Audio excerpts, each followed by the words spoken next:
What makes you who you are today? God. Period. What we learning?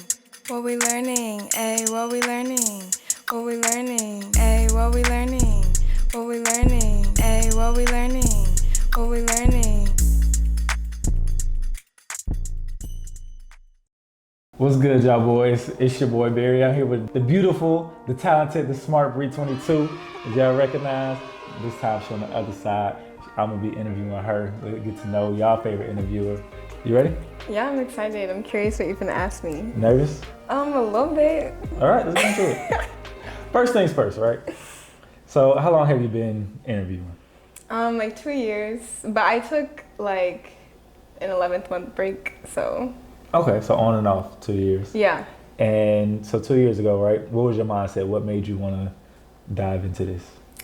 Really, I had a lot of friends that were like SoundCloud rappers and a lot of friends that were like starting to want to be like photographers, videographers, all that.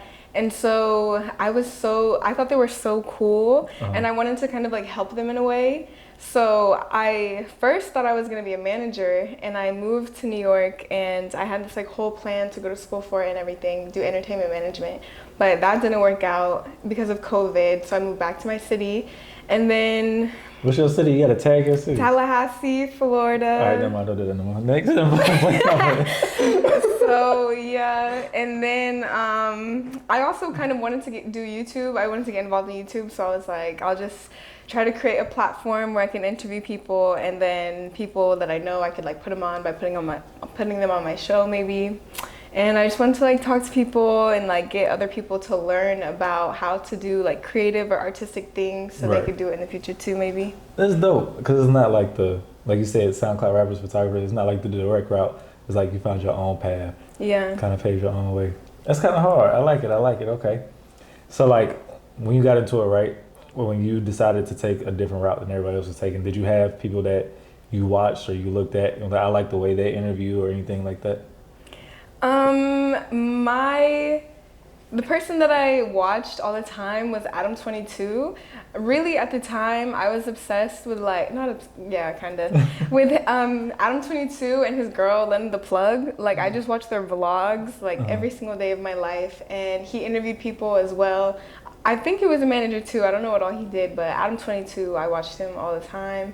I don't necessarily think that I was like, I really like the way he does his show or inspired by the way anybody did their thing. I kind of was just like, I want to interview people as well, so I started. Mm-hmm. So is that where the 22 comes from? Kinda, I guess. I think I had like the Bre.22 as my Instagram name, and whenever I was watching Adam22, it's like, we here, like, I don't know. I was like, okay, it must be. You're like, we locked in, twin, type shit. Yeah, maybe I'll like interview him one day or get to meet him, I don't know. Probably. Tell him, just manifest it right now. Adam22, Bre.22 the collab. Yeah. Okay, so like, when you interview, right? You said you didn't necessarily, it wasn't like his style of interviewing, you just like entertained by him, right? Yeah. So how would you describe your style of interviewing? My style of interviewing really has been me asking people like straightforward questions about, I guess, when they got started. I'm trying to like get away from that question because I feel like I ask everybody the same thing. And just asking them different questions about like what they do. I really just be asking the questions. I recently started like interjecting and like spitting like some pieces of information about myself as well, but I just really be letting the guests like have the floor. Okay. Would you like me to interject more? This is my first time interviewing. Y'all leave a comment, let me know how I'm doing in this bit. In the course of on and off 2 years, has interviewing changed, like shifted your perspective or like anything, like the way you live life? Just like seeing or learning about other people, like their lifestyles and their perspectives, things like that? Yes, in a way. I feel like I get inspired by everybody that I interview. Like whenever I be asking them, I ask everybody what's like an important life lesson, and I really be feeling what they have to say, and oftentimes it's kind of like similar to like a moral of the story of what I have going on in my life, so I appreciate it. And I feel like interviewing and just like wanting my life and stuff to be on the internet has kind of made me want to be like a good influence in a way. So I feel like I've been more like watchful of things I post, and also like developing my character better in a better way in real life. I feel like it's making me be a better person, so I can like portray a better person. Right. That makes sense. Yeah. And also, I feel like when you do better, you also attract better. Yeah. It's just a up and up. Exactly. So I can't cuss? You can do what you want to do. I be cussing sometimes. Okay, because I have a potty mouth sometimes. So I'm working on it. Also, my voice don't usually sound like this, but What does it normally sound my like? voice? It's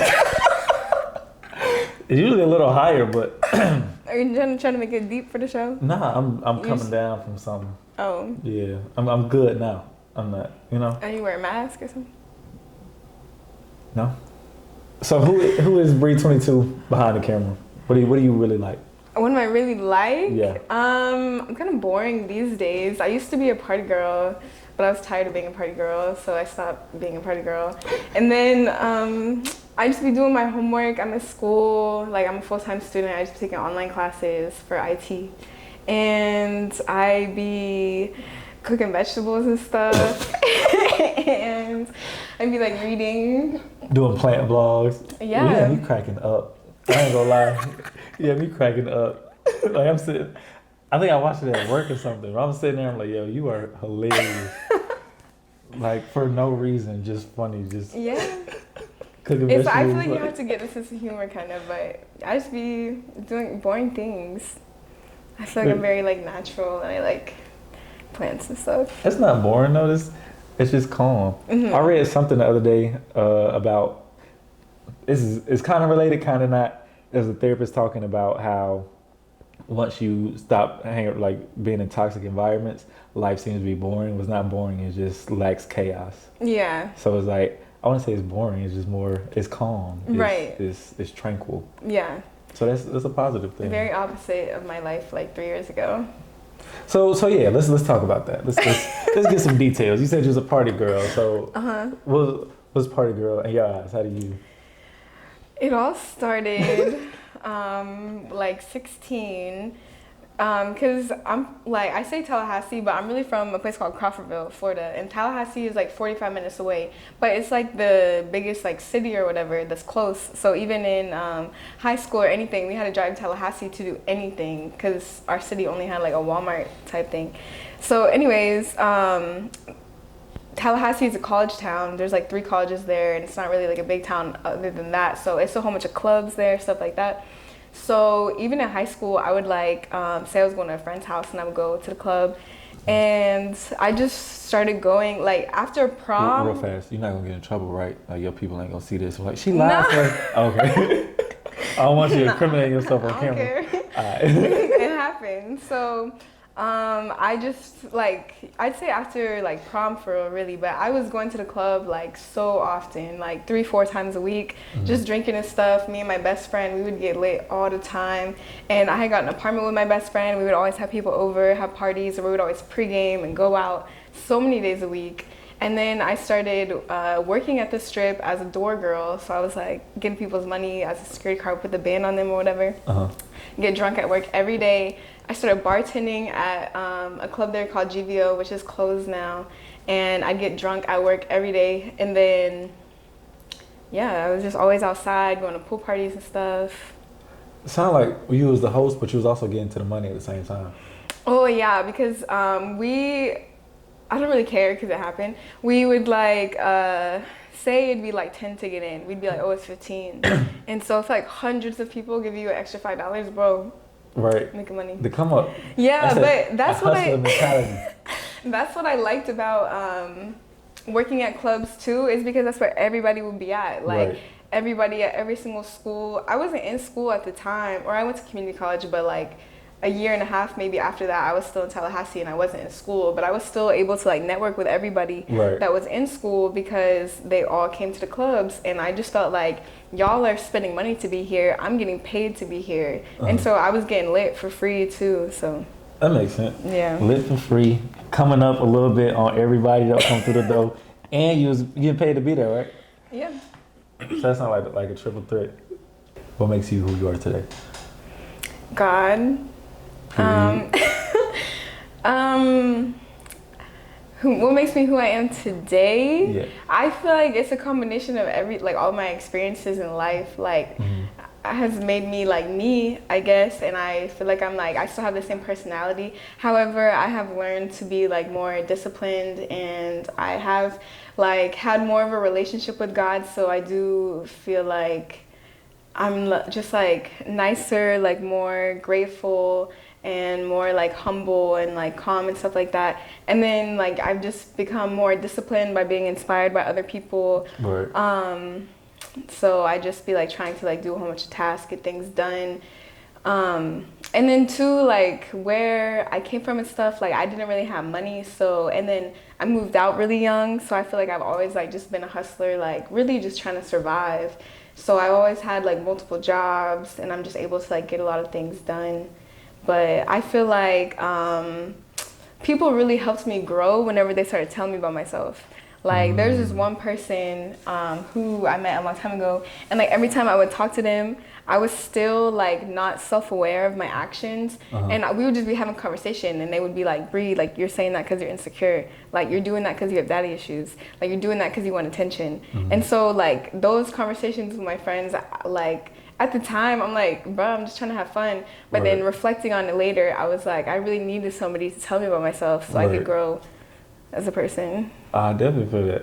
That's dope having those people on your side, not having like just yes men and people pleasers that, because they'll let you ruin your life. You go out doing like, yeah, she's a fun one, like we're just out turned up. Yeah. And then have people really help you look introspective, help you grow, help you be who you meant to be, like who you put on earth to be, type thing. So you said like accumulation of your experiences, things like that. I don't think it'd be kind of hard to say like, oh, this one experience made me who I am. But if I were to ask that, what's the first experience that comes to mind? Like, what's one experience you like, this definitely had an impact on who I am today? Not one experience, but I would say it is the month of December 2020, because that was like the month before I moved to Atlanta.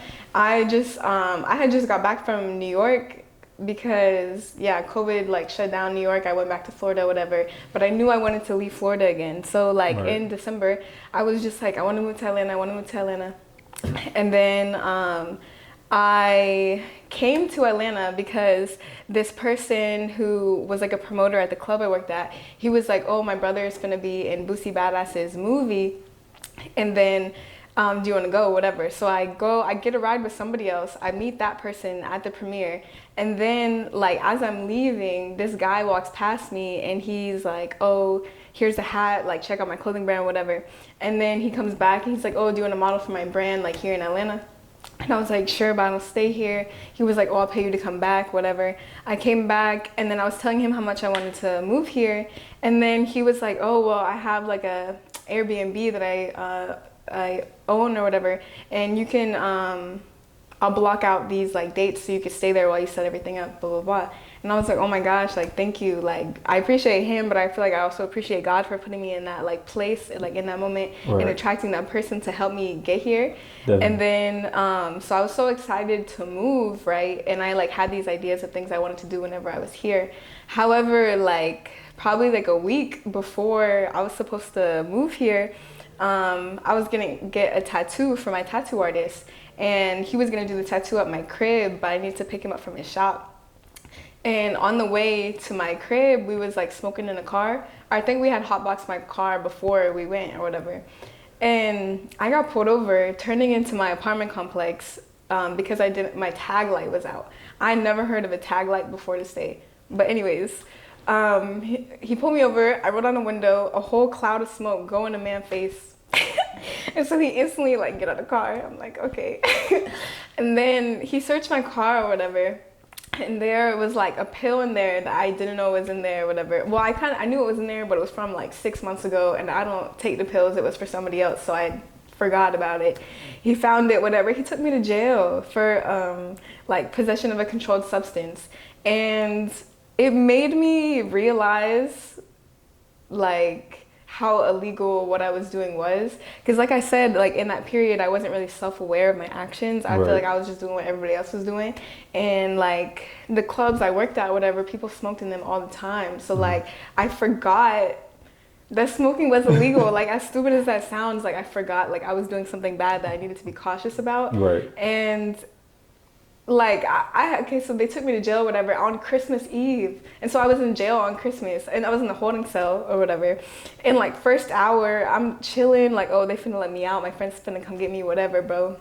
Like 5 hours go by, I'm like, bro, I'm changing my ways, I'm never smoking again, I'm never hanging out with those people again. Like I literally had like a mentality switch in there. And I feel like it was the start of me like being like, okay, I'm gonna be more cautious if I do anything, but I'm not gonna smoke like that. I'm not drinking like that no more. Like I'm not gonna hang around these people no more.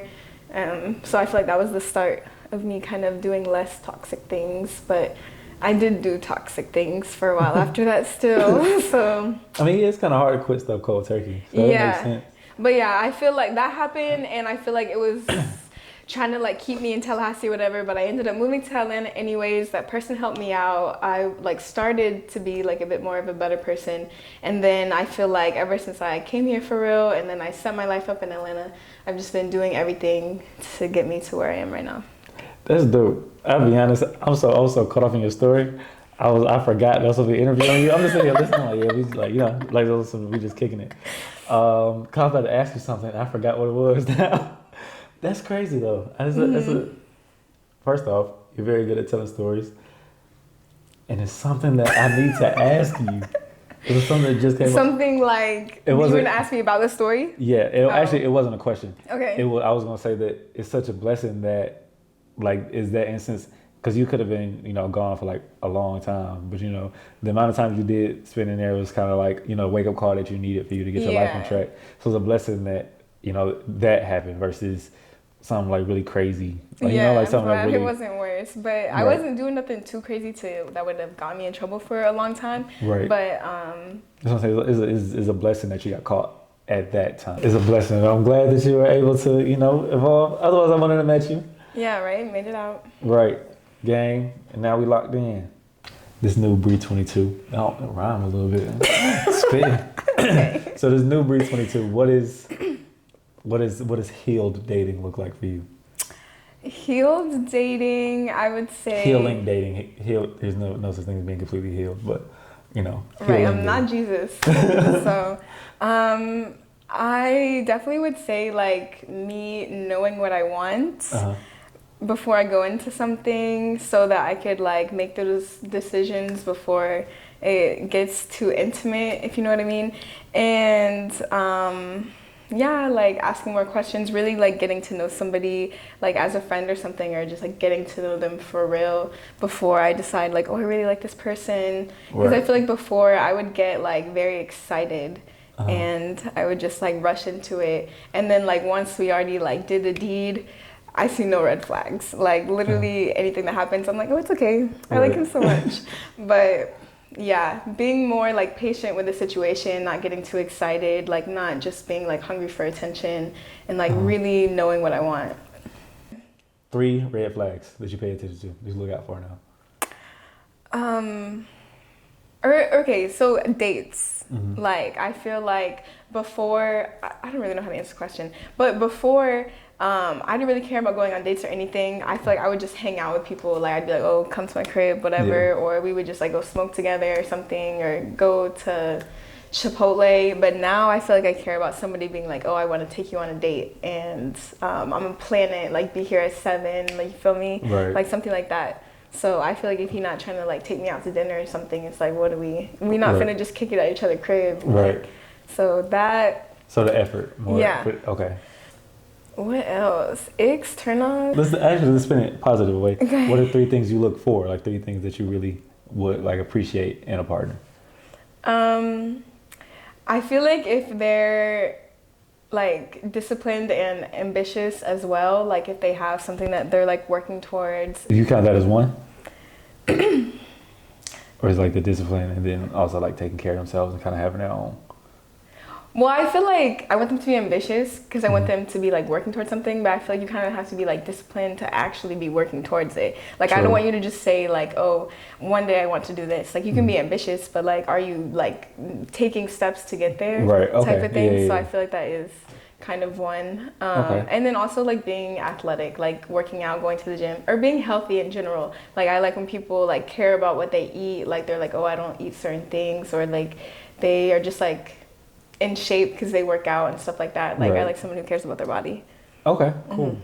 So, quick recap. So we have people that are more like put in effort, going on dates, ambitious, but making steps towards the ambition, which ties into the next one, which was the discipline, right? And then Like working out. and yeah, and then like a fit man. You Yeah. like a nice strong tone back. Yeah. Sure. I did back today.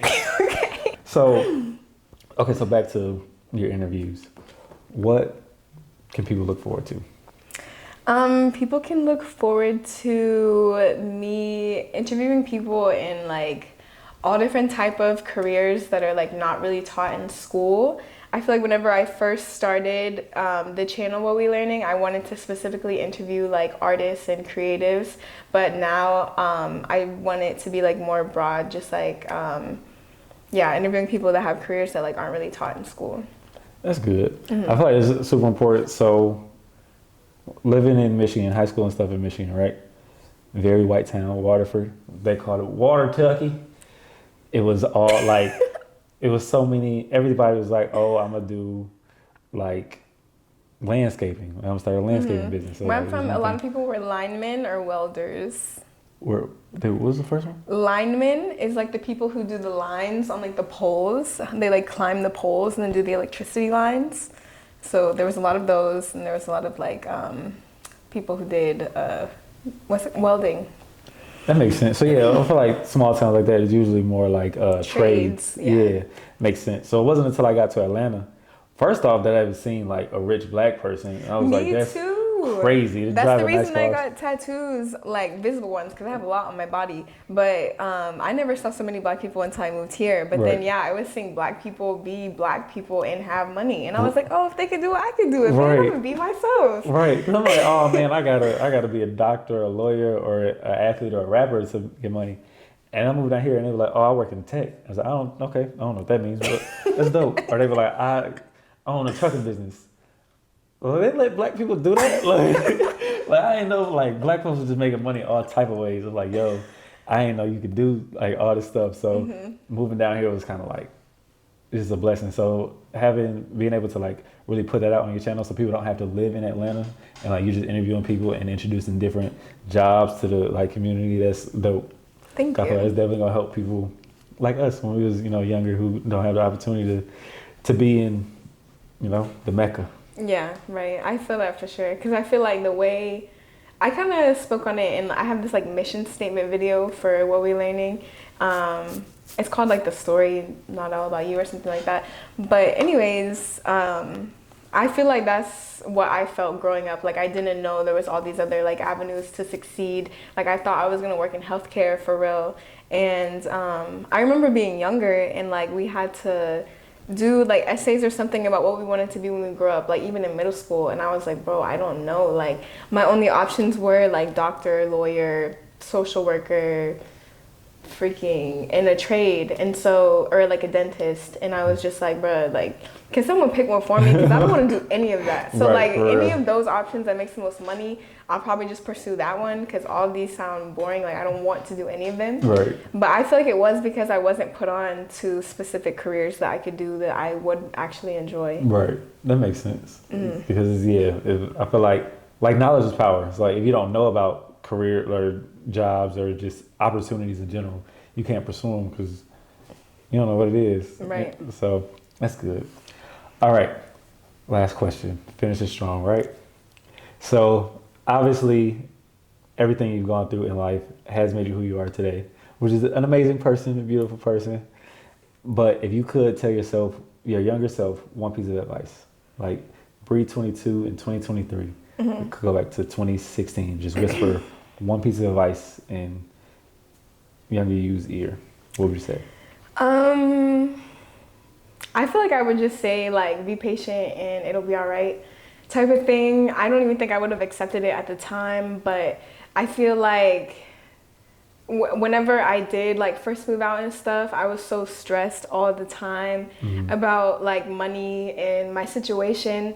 And I just like didn't know that like the things that I wanted weren't gonna happen yet because I wasn't like ready for them. And I just needed to like be patient and like keep going, even if I was just working jobs that wasn't what I wanted to do. They were just like supporting me so that like eventually I could get there. And I feel like I would have told myself earlier on to pursue what I'm doing now, because maybe I would have gotten like further ahead. But I really would have just told myself to like calm down, because I was really stressing. Like I remember multiple times I had like panic attacks and stuff, and I would just like wasn't happy with my situation. But I feel like I would have just told myself like, bro, just keep going, like it'll work out in the end, like God's got you. Right. That's good. Okay. Positive things. Okay, I said that was the last question. I have one more now because you just reminded me of. So have you ever had like just a super random piece of advice that sticks with you now? Or it doesn't even have to be advice. Like something that someone has said is like super random, but you just randomly like call back on that and just like, wow. Someone told me be aware of unearned knowledge. I'm not even like sure exactly what that means, but the way that I like reflected on it and applied it to situations in my life was like people would take me to certain like places or events or whatever. I feel like guys would invite me to places or whatever because I was pretty, and then I would be at the table with people that I could potentially work with or that were like putting me on to different opportunities, but I didn't really have the knowledge or the maturity to go somewhere with that information. And so looking back, like it makes me just want to be like more prepared and be more knowledgeable, so that whenever I am like brought into a place that I can really utilize everything going on around me. That makes sense. Where you were always where you should have been at the time, even though if you didn't have the knowledge, now you kind of like learn more about it. So now you have like more experiences, or like you could take little bits and pieces from it and apply it to the future. Yeah, facts. I feel like everything that I went through was like inspiring, and everything taught me something. I feel like everything was a lesson, so I'm happy for that. Right. Always being like welcoming or receiving to knowledge at any point in time. Rocks with it, shorty. Okay. Well, thank you for letting me interview you. This has been a blast. Now y'all know a little bit more about Bre.22. She got to sit in the other chair today and, you know, talk to y'all and spill the beans about her life, her upbringing, and you know, what's next. Right. I appreciate you interviewing me. I appreciate you having me. Okay. I would like to say that I am so thankful that she asked me to be here today to interview her. Actually, it was my idea. I kind of forced her to let me do this, but nonetheless, thank you. I appreciate it. I enjoyed it. I hope y'all enjoyed it. Comment that y'all want me back down below. We'll see. I'll be around. Okay. Yeah. I'm hard to say no to. On like the 17th ask. Thank you for watching. Be sure to like, comment, and subscribe, and we'll see you next time. Bye. Bye.